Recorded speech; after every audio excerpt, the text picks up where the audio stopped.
Dinas Pariwisata Kebudayaan Pemuda dan Olahraga Disparbudpora Kabupaten Blitar menggelar kegiatan seminar hasil kajian pengembangan Museum Penataran Blitar yang digelar di Gedung Storek Museum Penataran Kecamatan Gleko, Kabupaten Blitar.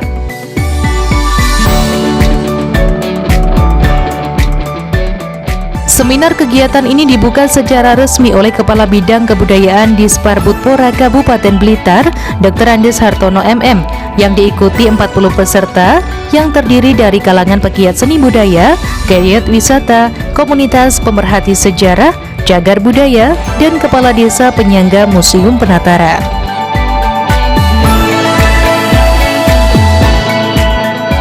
Kegiatan ini dilakukan guna menambah pemahaman dan informasi terkait koleksi yang ada pada Museum Penataran serta mengubah pola pikir masyarakat bahwa museum bukanlah tempat yang menyeramkan ataupun membosankan saat dikunjungi.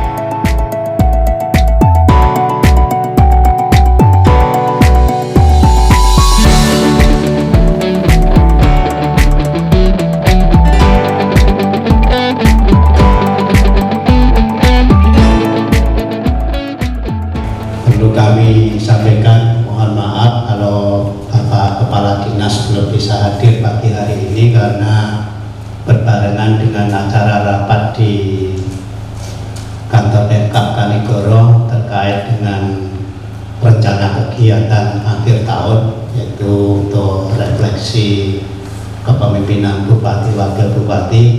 Insya Allah nanti setelah acara dari sana selesai nanti akan datang ke sini, mungkin bisa bertemu dengan Bapak Ibu seluruh undangan. Kemudian perlu kami sampaikan bahwa agenda atau acara pada pagi hari ini yaitu terkait dengan seminar hasil kajian untuk pengembangan museum ke depan.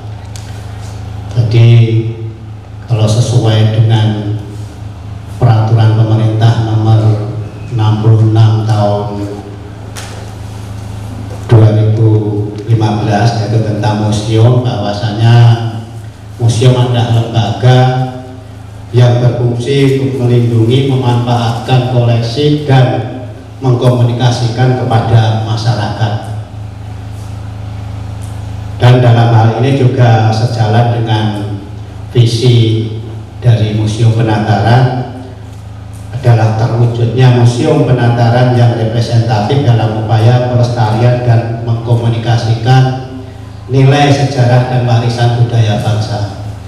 Nah, di sini memang khususnya di wilayah Penataran ini memang sangat banyak sekali terkait dengan peninggalan-peninggalan sejarah masa lalu, mungkin juga dari zaman kerajaan Kediri, Singosari maupun Majapahit, bahkan mungkin juga dari masa klasik Hindu, Buddha, dan Islam, karena juga ada di sebelah ini, sebelah utara museum ini juga berbatasan dengan peninggalan atau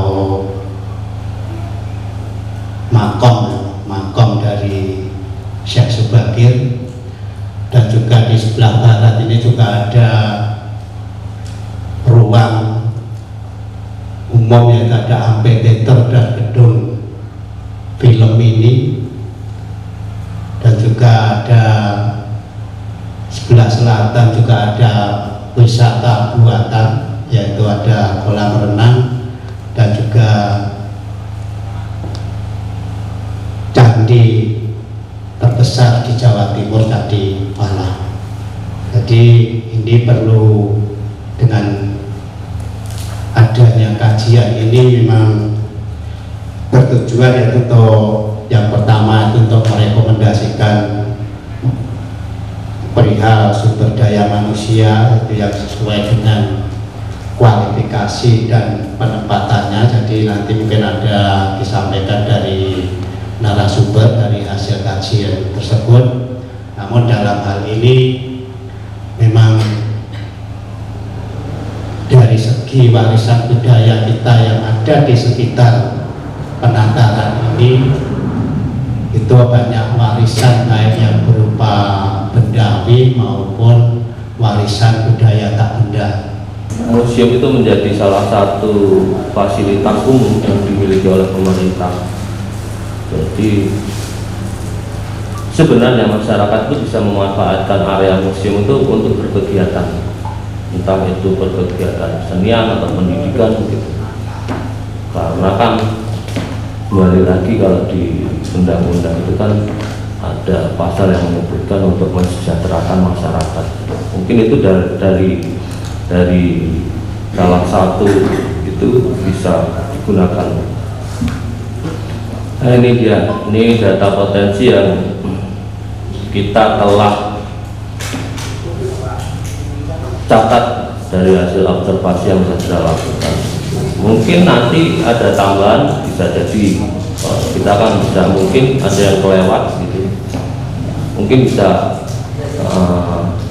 hadirin bisa menambahkan gitu, atau ada masukan lain gitu, mungkin bisa nanti kita tambahkan. Satu adalah potensi budaya Bendawi gitu. Bendawi yang material kalser itu adalah Candi Gambar Wetan, Kaca Warak, Makam Syekh, dan Penataran sendiri, Prasasti Palah, Balai Kambang, ciptaan Penataran, dan koleksi Museum Penataran itu sendiri. Sedangkan potensi budaya tak benda yang ada di sekitar candi atau Museum Penataran adalah area Bulvio, Latak, Sungging, Wayang Kulit, Petik Kopi, Kesenian Jaranan, Kirap, Tumpeng Agung Nusantara, dan yang terakhir adalah potensi ekonomi atau perdagangan lokal atau sesuatu yang menjadi ciri khas daerah sekitar Museum Penataran. Itu ada Jenang Tirto Mulyo, itu terletak di Desa Kemloko, pembuatan gula kelapa, kopi Karanganyar, Lowong Kendang, kerajinan patung, dan industri serabut kelapa. Ini museum modern, giant. Maka seperti ini yang kita inginkan, ya kan? Gedungnya bagus, giant mall, sekelas dengan apa ya? Aku di foto bola sih tak mesti 2 menit. Nah, orang dari jauh sudah lihat tak ada selamat datang masuk ke giant. Di museum kita belum ada ya, enggak segan kamu gambarnya pelakonan tangannya jempolan, tidak ada yang mengajak, belum diajak ke sana. Ya, di depan pintu sudah ada. Gimana dari orang tidak pengen datang itu sudah pengen. Ini displaynya ulang-ulangan lah. Rak-raknya berubah dari kondisi museum kita yang kaku dan sepi, selalu sepi. Ini fakta ya, kita melihat kenyataan itu. Sudah dibenahi, neng diurung rame. Bahkan koleksinya merana, neng tritis. Masih seperti itu kita kondisinya. Karena kekurangan ruang serta kekurangan papan display. Ini realitanya. Padahal Museum Penataran memiliki koleksi yang sangat urgen, bukti masa lampau yang sangat akurat. Ada dokumen yang sangat penting di sini, yaitu Prasasti Kinwu. Prasasti ini dikeluarkan tanggal 20 November tahun 907. Jadi belum tahun 1000, belum 900, oleh Raja Balitung dari Mataram Kuno. Mataram Kuno itu di sana, di Dieng. Nah, saya ketengahkan Kinwu karena ketika pemerintahan Balitung itu ada 3 skandal pajak yang besar. Satu, kasus pajak di Prasasti Palepangan di Borobudur, Anggone Mas Tias ini, di mana para Rama itu kalau sekarang ya bupati lah, berselisih dengan Bagawanta Jyotisa. Pemicunya karena sawah mereka, bengkok mereka ditetapkan seluas 2 langit dengan kewajiban membayar 2 dana perak. Kemudian kasus di Luwitan di Cilacap, di mana pejabat Bupati Luwitan dan Kapung tidak sanggup bayar pajak sebesar 1 tampah dengan beban menyerahkan petugas kadek sebanyak 6 orang. Kemudian di Kinwu, jenengnya Durung Blitar tapi masih Kinwu, itu keberatan atas pengenaan pajak tanah garapan Langwit 3 tapak dengan kewajiban menyerahkan KT 28 orang. Itu model setoran pajak pada waktu itu. Jadi Kinwu sudah muncul dalam percaturan pemerintahan Mataram kuno. Betapa aktualnya sebenarnya, dan bukti itu ada di pojokan. Nanti menjadikan cobalah yang nggak pernah ke museum, tengoklah Kinwu kita.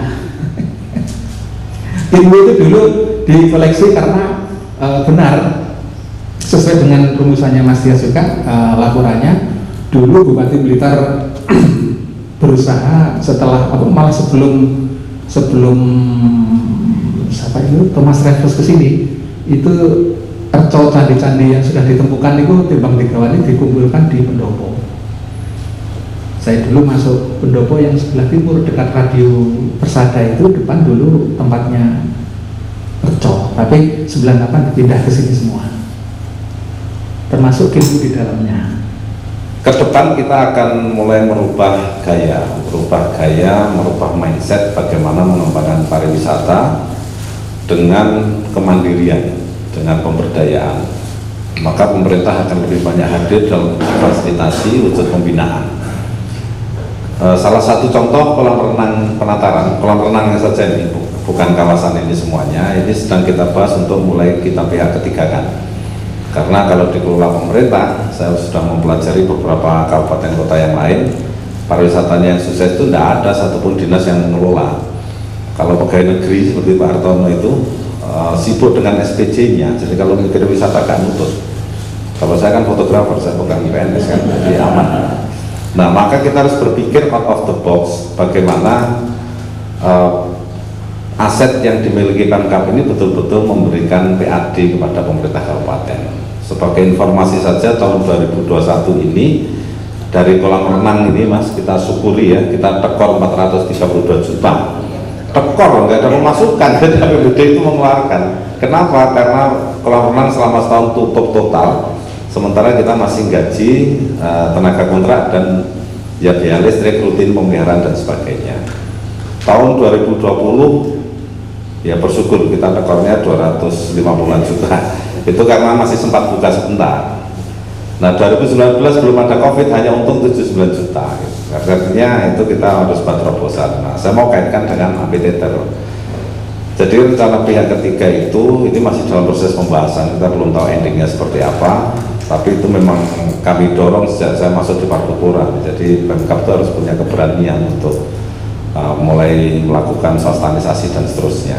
Dan insya Allah ini berhasil di tahun ini. Jadi 3 tahun saya berjalan baru mau mulai ada hasilnya. Itu kolam renang. Nah kita masih punya aset diorama, amphitheater, ada bioskop, ada museum dan seterusnya. Ada Candi Penataran, ada Taman Candi Penataran. Kita fokus di amphitheater. Amphitheater itu sudah masuk di Perda.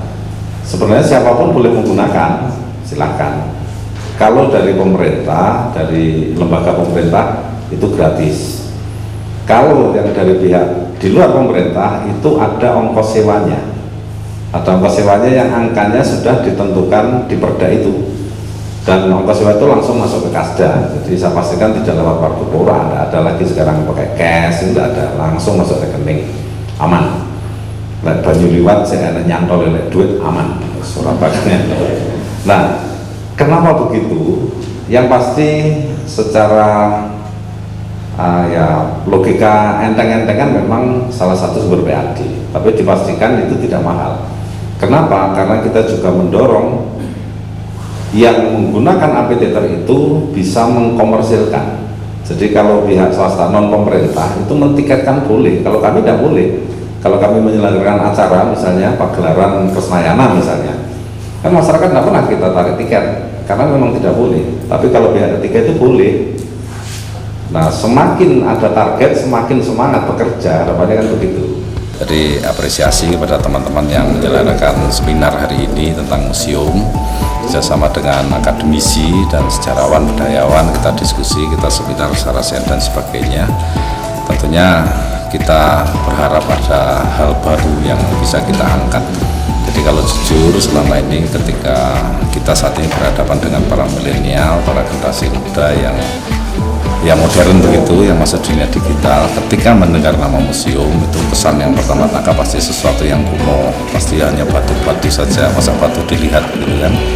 Nah, kita harus cerdas menyikapi ini, karena sebenarnya fungsi museum itu banyak, jadi kita bisa mempelajari banyak hal, nilai-nilai yang ditinggalkan para guru, ya, ilmu-ilmu, inspirasi dan sebagainya yang bisa kita gunakan untuk berkarya hari ini. Itu bisa menjadi inspirasi yang bagus untuk para generasi muda sebenarnya. Maka melalui seminar tentang museum ini, kita mencoba kita melihat titik-titik kritis mana yang bisa kita garap. Salah satunya tentang SDM, pengelola museum. Yang kedua, bagaimana museum itu menarik, sehingga orang tertarik untuk datang, tidak lagi menganggap museum itu sesuatu yang kuno, sesuatu yang tidak berguna.